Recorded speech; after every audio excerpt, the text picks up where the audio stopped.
Hello everyone, Mousumi kitchen and লাইফস্টাইলে তোমাদের অনেক স্বাগত। আমি মৌসুমি আবার চলে এসেছি একটা নতুন রেসিপি নিয়ে। আজ শেয়ার করব তোমাদের সঙ্গে বারোমিশালি রেসিপি। তো দেখো সেটার জন্য আমাদের কি কি লাগছে। তো দেখো এখানে আমি নিয়ে নিয়েছি কিছুটা চিড়ে কাঠখোলায় ভেজে।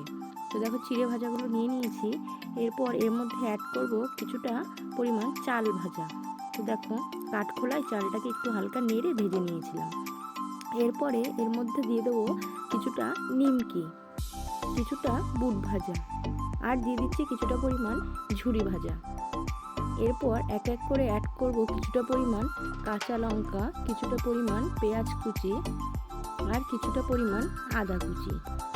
এরপর দিয়ে দেবো কিছুটা চিনেবাদামগুলোকে হালকা কাঠখোলায় ভেজে নিয়েছিলাম। এরপরে অ্যাড করে দিলাম এক প্যাকেট চানাচুর, আর এরপর দিয়ে দিচ্ছি কিছুটা পরিমাণ সর্ষের তেল, কিছুটা পরিমাণ ঝালের জন্য শুকনো লঙ্কার গুঁড়ো, কিছুটা পরিমাণ বিট নুন, আর একটুখানি আচার দিয়ে এরপর এটাকে খুব ভালোভাবে হাতার সাহায্যে ভালোভাবে। তো দেখো আমার মাখা প্রায় অনেকটাই কমপ্লিট হয়ে গেছে। তো এবার আমি এটাকে পরিবেশন করব। এবার এটা একটা প্লেটে ঢেলে আমি পরিবেশন করছিলাম। তো দেখো সন্ধ্যাবেলার স্ন্যাক্স হিসেবে খাওয়ার জন্য খুব একটা দারুণ আইটেম বারোমিশালি। বাড়ির বাইরে না গিয়ে বৃষ্টির দিনে এরকম বাড়িতেই বানিয়ে খেতে পারবে। তো তোমাদের ভিডিওটা কেমন লাগলো অবশ্যই কমেন্টে জানিও। ভিডিওটা ভালো লেগে থাকলে অবশ্যই লাইক কমেন্ট শেয়ার আর সাবস্ক্রাইব করে আমাদের পাশে থেকো। তো আজকের মতো tata, see you in the next video.